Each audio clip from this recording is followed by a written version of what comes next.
皆さん、こんにちは。玉木のスポーツジャーナリズムの玉木正幸です。今回からこの番組にフォーラム8さんが、チャンネルパートナーとして、参加してくださることになりました。私は、実は、このフォーラム8さんの PR 誌、そこでずっと連載を7年間以上やらせていただいてまして、そういう関係もあって、この番組のスポンサーと言っていいと思うんですが、やってもらうことになりまして、これからもさらに充実した内容をお届けしたいと思います。ということで、よろしくお願いします。皆さんこんばんは。フォーラム8プレゼンツ玉木のスポーツジャーナリズムの時間がやってまいりました。MC のスポーツライター小崎です。このチャンネルはスポーツ文化評論家玉木正幸が送る既存メディアと異なる視点でスポーツの真の問題点を取り上げ考える番組です。コメンテーターの玉木正幸さんです。よろしくお願いします。はい、よろしくお願いします。はい、お願いします。今日は、メジャーリーグ大特集第3弾目として、はいまた福島良一さんと、小林信也さんに来ていただきました。よろしくお願いします。よろしくお願いします。私の最近ね、ちょっとびっくりしてることは、あるのが一つ、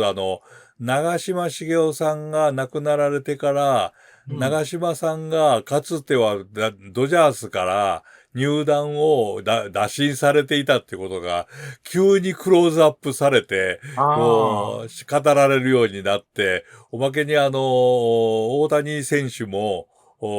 なんか宣伝に出るときに長嶋さんのと一緒になって、長嶋さんを空振りに取ってみたいというようなことを言うとかっていうので、なんか日本のプロ野球NPB から MLB への流れがこう出来上がってしまったっていうような感じがするんですが、ちょっと福島さんより先に小林さんに聞こう。小林さん、はい、日本のプロ野球はこれでよろしいんでしょうかね。いや、今普通に考えたら消滅の道を辿ってるんじゃないですか。ね、消滅の道、そんな寂しいこと言わないでくださいよ。でもどう考えても将来像がないですよね。だって今、日本の子供たちは、とりあえずプロ野球目指してるかもしれないけど、夢ってメジャーリーグでしょ、だからもう日本はすっ飛ばして、で、しかも高校生で直接アメリカに渡る子も出てきてますしね。出てきましたね。そうですね。で、どんどん個人的なスポーツになってるっておかしい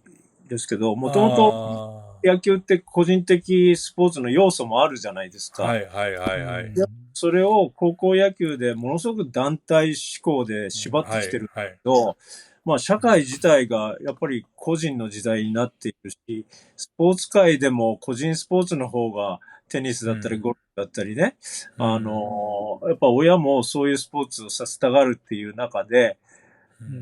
野球に生きる道があるとすると、やっぱり個人スポーツとしてアメリカを目指すみたいな方がフィットするんですよね、気分として。なるほど。なるほどね。福島さん、そのあたりいかがでしょうかね。これからも日本の選手どんどん増えていくっていうか、そういうこう、流れのようなものが日本からアメリカへと流れてできそうですね、これは。それはもう今後どんどんメジャーリーグで挑戦する日本人選手の存在は加速する一方だと思います。今、福島さんが挑戦するとおっしゃいましたけれども、何ですか？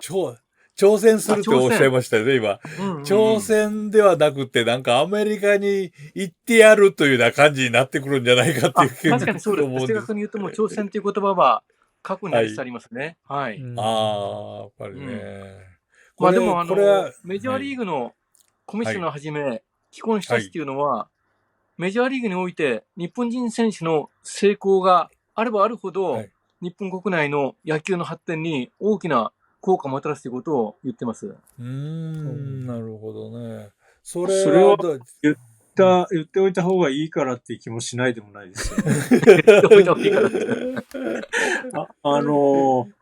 福島さんにお聞きしたいのはね、これだけ日本選手が増えると、これ日本の相撲を考えると、モンゴル勢が大活躍して、日本の相撲界は、もう一部屋外国人一人っていうふうな、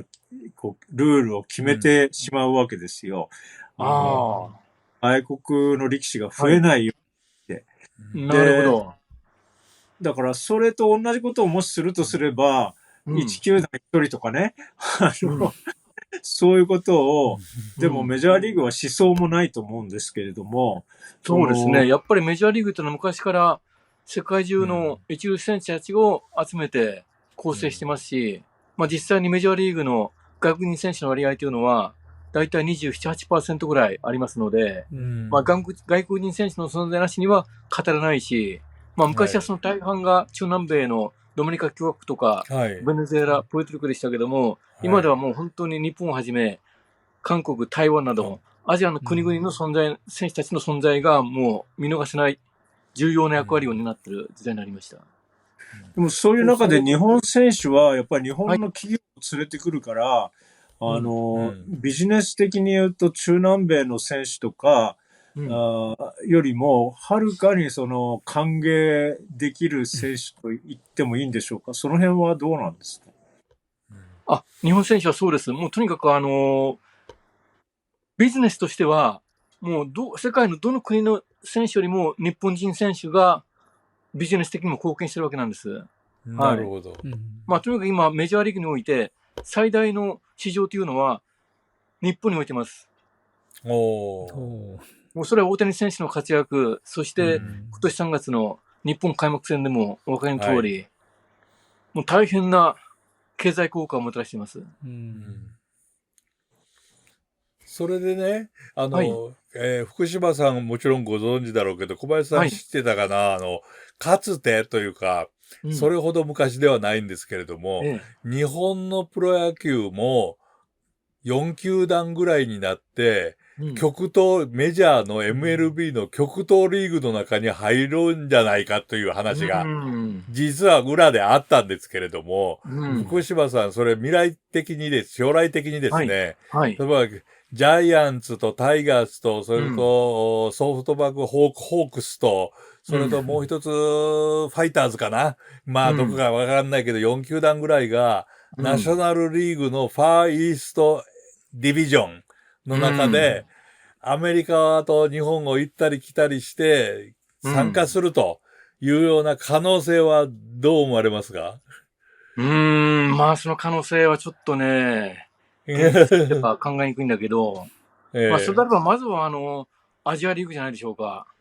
ああ、なるほど。日本、韓国、台湾など。台湾。はい。そうですね。そうなれば私めちゃくちゃいいなと思ってるんですけどもね。かつて山本栄一郎さんが、日本と韓国と台湾と、それとオーストラリアで、リーグ戦をまず作って、ウエストパシフィックリーグを作って、それでメジャーリーグと対抗するか、というようなことを言っておられたんですけれども、そっちの方がやっぱり日本のプロ野球の行く道としては、福島さんはいいと思われますか？まず世界的に見れば、地理的にその方が理にかなってると思いますけども。なるほどね。小林さんどう思われますか？そのあたりは。僕はそれずいぶん前からそのアジアリーグのチャンピオンが、願わくばワールドシリーズにね、プレーオフに参加するっていう権利があって、真の世界チャンピオンじゃないけども、そこに参加するというのが、いろんな意味では、可能性があるんじゃないかなという期待はしてましたけど。なるほどね。それはどうでしょう。まあ、微力ですけれども、我々が声を大にして言っていきましょうか、これから。日本のプロ野球は、そういう道を歩まなければいけないぞ、という、ことでしょうかね、福島さん。まあでも、メジャーリーグは、もうやっぱり長い歴史があり、伝統があり。あります。はい。今年で、150年か。150年っていう長い歴史があるんで、はい。まあなかなかそういった長い歴史や伝統を変えていくっていうのは難しいところがあると思いますけども。なるほど。日本の NP で、日本のプロ野球の、なんて言いますか、どういうけばいいのかな。生き延びる道っていうわけでいいのかな？小林さんどうなんですかね？これから日本のプロ野球が目指すためには、こうした方がいいという中の、ウエストパシフィックリーグ？ただ、すごく本質から言うと、前回かな言いましたけど、日本で野球をするっていうことが、すごい過酷になってきてるんですよね。まず暑さの問題もあるし、なんか場所がないっていうこともありますよね。その場所っていうのは球場はあるんだけど、原っぱがない。キャッチボールする場所がない。草野球する場所がない。で、友達がいない。子供が遊ぶ時間がない。塾行かなきゃいけないとか。あらゆる意味で、僕らが野球を楽しんでいた環境というのがどんどんなくなっちゃってるので、そういう時代にどうしていくんだろう。ですからもっと僕は心配してるのは、やっぱりどんどん、リトルリーグ、シニアリーグ、公式野球が、それこそが競技野球だってなってるんですけれども、実際には危険性が高いですよね。で、こういう野球なんかも低反発バットを作ったっていうのは打球速度が速くなりすぎちゃって、ピッチャー直撃のが高いとか、ピッチャーのボールも速くなっちゃってるから、もし手が滑った場合のもう重大事故っていうのは、本当にその重大事故があまり起こらないっていうだけでもちょっとほっとしてるぐらい、これ減ることはないような気がするんですよ。でそういう中で親御さんが安心して野球をさせてくれるかっていうと、そこも難しい。もう、そういうことに対して野球界がほとんど考えてないっていうことが問題だと思うんですよね。なるほどね。もう危機感がないじゃないですか。ようやくね、9イニングを7イニングとかいう程度でしょ。もっともっと深刻に考えてもいいんじゃないかなと思うんですよね。そうですね。頂点であるプロ野球が、それこそ、さっきあれかな、小林さんが言われたように、子供たちのスポーツの指導はプロがするもんだというのと同じように、プロ野球の頂点が、その日本の野球の未来は一体どうなるのかということを、これから打ち出してほしいですよね。でないと、本当完全に個人的には、素晴らしい選手、大谷続けという選手がメジャーでどんどん出てくるかもしれないけれども、喜ぶのはなんか、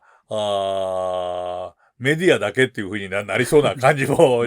しないでもないっていう、その辺が心配になりそうだ。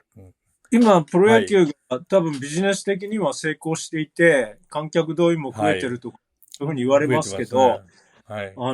僕、香港から来る企業研修で野球を体験したいっていうのを今まで何回かやってるんですよ。100人ぐらいの人に、2時間くらい野球で遊んでいただくと。で、いろんな人にお願いしてやってもらってるんですが、数年前に、ある九州のプロチームにこういうことできるかって言ったら、いや、もう場所も用意するし、OB も用意するから、もうほぼボランティアで教えますよぐらいに言ってもらって、実現しなかったんですけど、やっぱこのチームは違うなと思ってたんですが、いよいよ九州でやりたいってなって同じ福岡のチームに連絡したら、もう喜んでOB のコーチを派遣しますよ。一人10万って言われたんですよ。ってもうちょっと前と随分違うなと。体制が変わったのってあるかもしれないんですけど、いや、そこまで商売にしちゃうかなっていうね。いや、いくらかはね、お礼はしなきゃとは思いますよ。でもその金額はね、ちょっと、って感じで、それは、皆さんにお聞きしたいんですけど、僕やっぱり、プロ野球年金がないっていうところは結構大きくて、海外の、特にアメリカのプロスペース選手は年金があるから、リタイアした後にね、ちゃんとボランティアで指導に行ったりすることも、できる経済的な事情があると。それは年金があるからと。ところが日本とにかく何とかしてお金稼がなきゃいけないから、お笑いの人に頭叩かれても、ヘラヘラしながら名前を売るみたいなね。で、逆の果てに、その海外から野球を経験したいって人が来たのも商売にするんですかっていう、なんか、この辺にやっぱり違うかなという思いがあるんですけど、アメリカは、その辺がどうなんでしょう、違うような気がいや、そこはやっぱり日米の大きな違いだって、メジャーリーグの場合には、まあ10年間プレーすれば、年金満額でもらえますし、まあそれによって、まあ現金退後の生活もある程度保障されるわけですし、やっぱそこがやっぱり日米の決定的な違いというか、やっぱり日本とアメリカのそのプロ野球、気候のあり方というか、そこがやっぱりまずは変えていかないといけないと思うんですけれども。そうですね。その年金が出るというのも、年金の額も全然違いますからね。アメリカメジャーと、それと日本のプロ野球なんかではね。まあその気候を変えていかなきゃいけない、考え方を変えていかなきゃいけないっていうのに、とってもいいモデルとしてのメジャーリーグっていうものがあるのに、なかなかメジャーリーグのような組織になれないっていうところが、やっぱり問題でしょうね、これ。そうですね。まあやっぱりコミッショナーとか、やっぱり有能なリーダーの存在が必要かと思いますけども。コミッショナーの名前誰も知りませんからね。そうなんですよ。そこがやっぱりアメリカの4大プロスポーツとの違いかもしれませんけど。そうですね。で、アメリカのコミッショナーは、あれはいつ頃からですかね。アメリカもコミッショナーが生まれたのは、最初は法律的な人が。はい、そうです。1919年のホワイトソックスの八百長事件。そう、はい、ブラックソックス事件から、ランディスという、司法判事が、コミッショナーになって、要するに法律的な人が上に来ていたのが、それが、ロサンゼルスオリンピックをやった、ピーター・イベロス。そう、イベロスから経済的な人に変わったわけですよね、ガラリと。それで、その経済的な人がメジャーリーグを全部、リーグ全体のビジネスにして大きくしていったというような流れがありますよね。そうですね。それによってまあ昔と違って、本当にメジャー全体の収益っていうものがもう何倍も跳ね上がり。それとまあ選手会ですよね。選手会の存在も大きいです。選手会の存在も大きいですね。そう、1960年代から。きちっとリーグ側と契約を結ぶっていうことを団体で、労働組合としてやったっていうところが大きいですね。そうです。今やもう世界最強の労働組合ともやれるぐらいの。そうですね。ただその世界最高の労働組合のおかげで、一時期はメジャーリーグが潰れるかというような危機もあって、今回のこの3回シリーズの一番最初に戻って、野茂がそれを救ったという話になってくる。そうなんですよ。ロースオーの歴史がね。まあ、野茂が救ったというのも、ある意味事実でしょうけれども、野茂のような人を引っ張ってきた、その許容した、やっぱり MLB っていうのはでかいですね。やっぱり。日本で。野茂選手がね、アメリカに渡った頃は、日本とアメリカの、年俸はあまり差がなかったっていう、差がなかった。はい、そうでしたね。リーグ自体のね、収益があまり変わりなかったってよく言われますけど、それがもう規模は一桁以上違ってきてるのは、まあそのコミッショナーが経営的な発想で全球団ね、一つにしてやったと。この前 J リーグのチェアマンを経験された方に話を聞いたら、野球と随分まあコロナのことがあって、いろいろ情報交換したんだけど、とにかく J リーグは自分が全部リーダーシップを取れるけど、野球は誰もリーダーシップを取れないんだと。取れないんですか？取らないんですか？各球団にその権利が、そのコミッショナーにも誰にもその統一できる力がないっていうね。それをすごく驚いてというか呆れてらっしゃいました。そこでしょうね。ある意味でその日本人的な組織という言い方ができるのかもしれませんけれどもね、出る杭は打たれるというので周りが全部横並びになって誰もヘゲモニーを握る人がいないという、まあね、そんなところでこうあれですね、今回は3回にわたって、野球の話をしましたけれども、大変楽しく盛り上がった話もあれば、どうもこの先盛り上がらないという話もあるというような、3回で終わってしまいました。その3回をまとめていただいて、小林さんから、言い残したことはないですが、小林さん、この日本のプロ野球、アメリカのメジャーリーグ、どうなっていけばいいと思われますか？でもやっぱり一番最初に福島さんから伺った、福島さんがメジャーリーグに心を躍らせた、話ですよね。僕はオールスターゲームでね、僕は、田舎ですから、普段はもう8時頃から始まるテレビ中継が、もう試合の半分まで行ってるテレビ中継が、オールスターの時はもう試合前からやるんですよ。そうそうそう。試合前になんかベンチに違う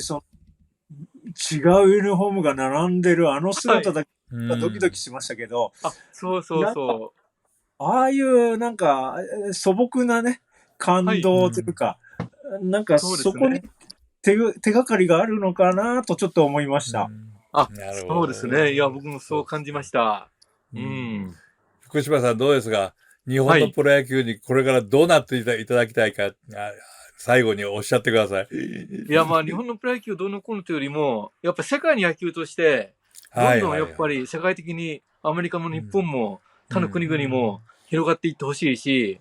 成功してほしいと思うんですけどもね。そうですね。そうですね。まあ、なんとかメジャーリーグといういいお手本がすぐそばにあるわけですから、日本も、組織の人もどうぞ考えて、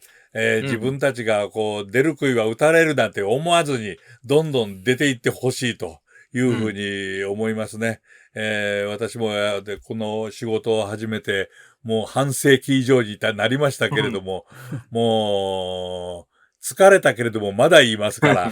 日本のプロ野球変わってくださいということでよろしくお願いします。いや、とっても面白い3回でした。福島さん、ありがとうございました。小林さんもありがとうございました。また野球の話したいと思います。やっぱり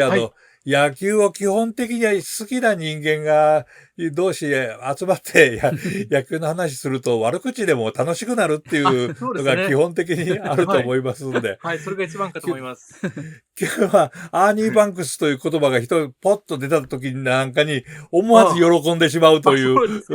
そうですよ。それはやっぱり私がメジャーリーグで好きだった選手ですからね。そうでしたか。そんなこともありました。小林さんもまたよろしくお願いしますね。野球見捨てないでね、小林さん。よろしくお願いします。小林さん、どうもありがとうございました。ありがとうございました。それでは小崎さんどうぞ。はい。皆さんご覧いただきありがとうございました。次回のフォーラム8プレゼンツ、玉木のスポーツジャーナリズムを楽しみにしていてください。それでは皆さん次のエピソードでお会いしましょう。さようなら。ありがとうございました。